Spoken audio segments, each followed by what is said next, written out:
Number third, do loop. Do loop is used to repeat a set of statements according to given conditions. Do loop जो होता है हमारा, वो हमारे जो स्टेटमेंट्स होते हैं, जो हम कंडीशन लगाते हैं, उन कंडीशन के अकॉर्डिंग हमारे स्टेटमेंट को रिपीट करता है. It is of two types, और यह टू टाइप्स का होता है. फर्स्ट होता है do while loop. Do while loop will work till the condition is true.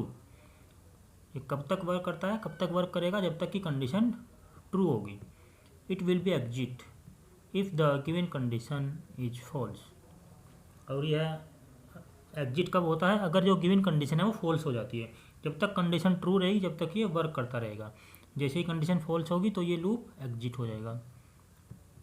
Syntax देख लीजिए. काउंटर यानी कि यहाँ पर हम वेरिएबल लेंगे इक्वल टू स्टार्टिंग वैल्यू, और हम वेरिएबल के अंदर स्टार्टिंग वैल्यू डालेंगे. फिर डू वाइल लूप का यूज़ करें तो डू वाइल लिखेंगे पहले, उसके बाद कंडीशन देंगे यहाँ पर, और फिर स्टेटमेंट्स जो भी हैं हमारे स्टेटमेंट, उन सबको हम यहाँ पर लिखेंगे. स्टेटमेंट एक भी हो सकता है, दो भी, तीन, जितने भी हैं वो यहाँ लिखेंगे, और फिर लास्ट में लिखेंगे लूप. इसका एग्जाम्पल भी है यहाँ पर. इस एग्जाम्पल को देख लीजिए. यहाँ पर वेरिएबल लिया गया है सी इक्वल टू 1, फिर do while A less than equal to 10. यहाँ पर जो कंडीशन लगाई है वो क्या है कि जो हमारा लूप है वो कब तक वर्क करेगा? जब तक कि ए की वैल्यू 10 के इक्वल रहेगी या 10 से कम रहेगी. प्रिंट ए, और फिर जो सॉरी यहाँ पर प्रिंट ए नहीं, यहाँ पर प्रिंट सी करेंगे, या हम इस वेरिएबल को चेंज कर लेते हैं, इसको हम ए कर लेते हैं, क्योंकि हम यहाँ पर उसे ही प्रिंट करेंगे, उसी वेरिएबल की वैल्यू को प्रिंट करेंगे जो हमने वेरिएबल यहाँ पर लिया है. तो यहाँ पर हमने ए कर लिया है, तो ए वेरिएबल के अंदर जो वैल्यू हमने इनपुट करी है वही यहाँ पर प्रिंट हो जाएगी. तो सबसे पहले क्या प्रिंट होगा? 1. उसके बाद यहाँ पर क्या statement? A equal to A plus 1, यानी कि ए की जो वैल्यू है यहाँ पर 1 से जो स्टार्टिंग हुई थी उसमें 1 प्लस हो जाएगा, तो फिर ये 2 हो जाएगी. और फिर ये यहाँ पर कंडीशन को चेक करेगा कि ए की वैल्यू 10 के इक्वल है, 10 से कम है, तो 10 से कम रहेगी 2, तो फिर इसको प्रिंट करा देगा. इसी तरह से 1 बाई 1 इसको चेक करता रहेगा, और जब वैल्यू फॉल्स हो जाएगी, जैसे लास्ट में 10 प्रिंट करा देगा, 10 प्रिंट कराने के बाद जब ये 1 प्लस करेगा यहाँ पर, तो फिर वैल्यू क्या हो जाएगी? ए की 11. तो 11 होते ही यहाँ पर चेक करेगा कि ए की वैल्यू 10 के इक्वल है या 10 से कम है, तो देखेगा 10 से ज़्यादा हो गई है, तो ऐसे ही तुरंत से लूप एग्जिट हो जाएगा. कंट्रोल यहाँ लास्ट में आ जाएगा लूप पर. चलिए इसको रन करके देख लेते हैं.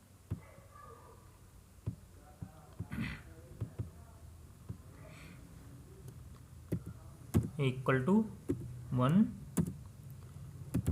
डू वाइल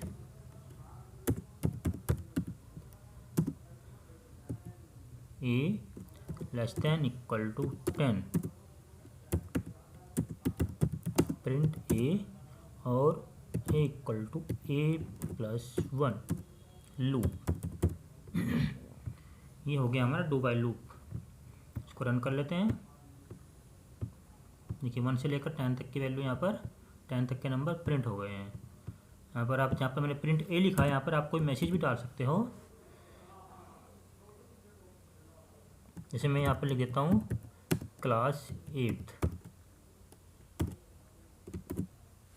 तो क्लास 8th 10 बार प्रिंट हो जाएगा. देखिए इस तरह से.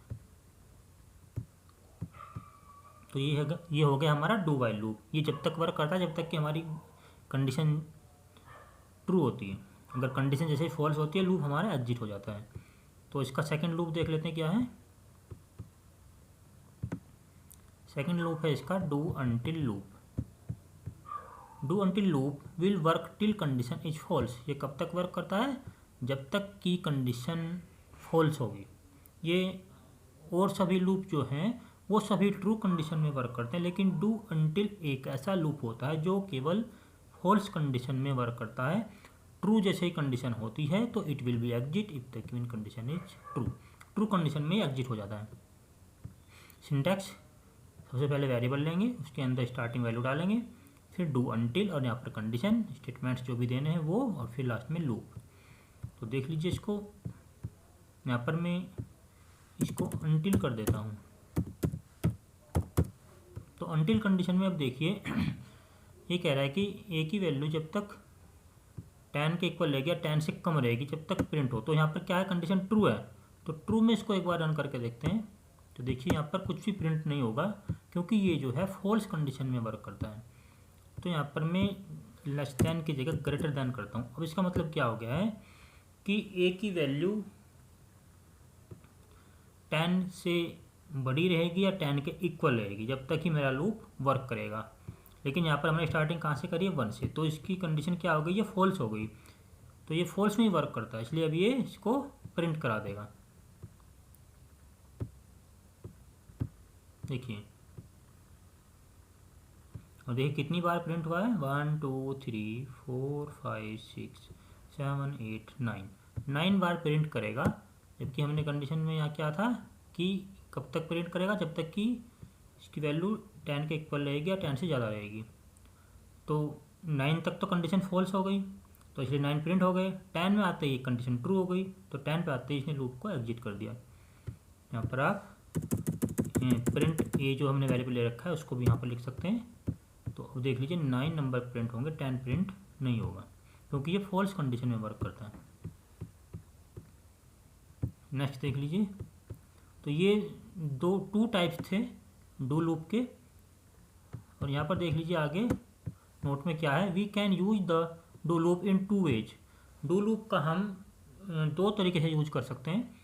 जो हमारे डू अनटिल और डू वाइल लूप जो होते हैं उनका हम 2 तरह से यूज कर सकते हैं। एक तो होता है pre tested loop, it is the entry control loop. इसको हम क्या बोलते हैं, entry controlled loop, where the condition is evaluated first and then the block of statement is executed. इसमें हम सबसे पहले कंडीशन देते हैं और उसके बाद जो हमारे स्टेटमेंट का ब्लॉक है वो एग्जीक्यूट होता है। जैसे हम अभी वर्क कर रहे थे, जैसे मैंने आपको प्रोग्राम बना करके दिखाया, ये और डू अनटिल का है, डू वाइल का मैंने बना करके दिखाया। तो इसमें क्या था कि पहले हम कंडीशन लगाते हैं यहाँ पर, तो ये क्या हो गया, प्री टेस्टेड लूप हो गया। ये क्या हो गया, प्री टेस्टेड। तो प्री टेस्टेड का मैंने आपको एग्जांपल बता दिया है और यहाँ पर इसका सिंटैक्स भी लिखा है। एग्जांपल मैंने यहाँ पर नहीं लिखा है क्योंकि जो मैंने आपको बताया है अभी वही एग्जांपल प्री टेस्टेड लूप का होता है। पोस्ट टेस्टेड देख लीजिए एक बार, पोस्ट टेस्टेड कैसे वर्क करता है। Post tested loop, it is the exit control loop where the block of statement is executed. इसमें सबसे पहले जो स्टेटमेंट का हमारा ब्लॉक होता है स्टेटमेंट्स का वो एग्जीक्यूट होता है और उसके बाद जो हमारी कंडीशन है वो एवेलुएट होती है।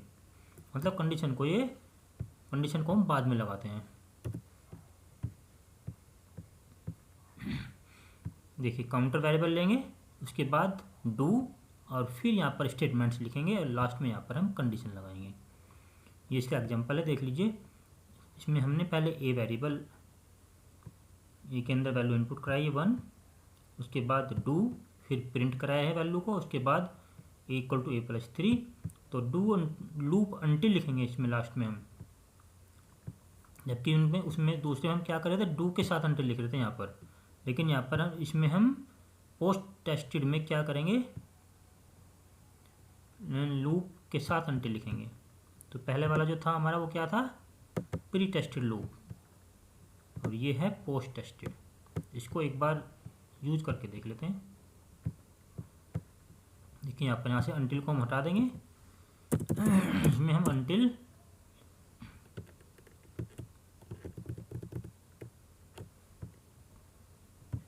हम लास्ट में लिखेंगे, सबसे कंडीशन को यहाँ पर लिखेंगे।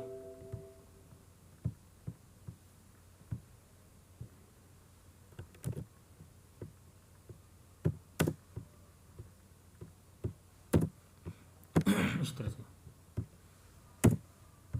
तो इसको बोलते हैं पोस्ट टेस्टेड लूप।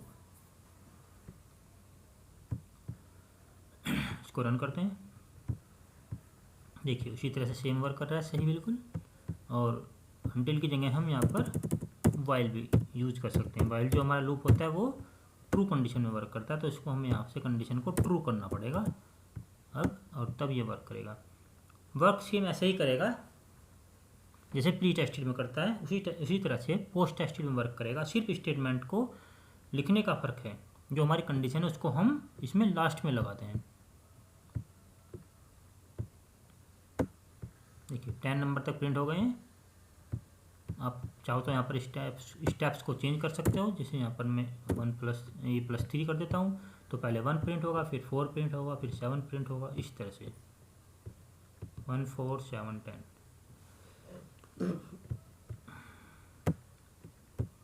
तो ये थे हमारे कुछ लूप। तो ये चैप्टर आपका कंप्लीट हो गया है। मैं इसके क्वेश्चन आंसर आपके ग्रुप में डाल दूंगा और आपको क्वेश्चंस करने, और फिर ये जो प्रोग्राम्स हैं इनको आप ट्राई करिए करने की। अगर आपसे नहीं होंगे तो ऑनलाइन क्लास में मैं आपको इन्हें समझा दूंगा। Okay students, thank you.